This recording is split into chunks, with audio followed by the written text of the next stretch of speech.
dito sa hotel.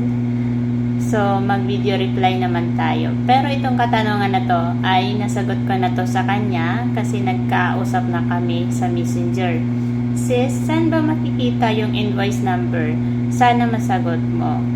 Ay, sa totoo lang sa umpisa, hindi ko siya nag-gets noong nagkaka-chat lang kami. Nag-gets ko lang siya noong nagkatawagan na talaga kami. Kasi, kaya pala hinahanapan sila ng invoice number kasi trinatry nila magkuha ng interview appointment na hindi pa nagbabayad sa RCBC. Kaya hinahanapan sila ng invoice number.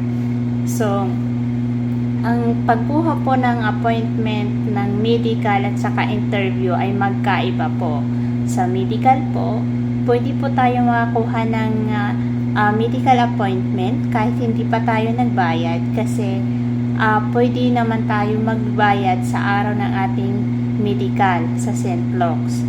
Sa interview naman po, may proseso po sila. Hindi po tayo makakakuha ng interview appointment hanggat hindi tayo nagbabayad sa RCBC.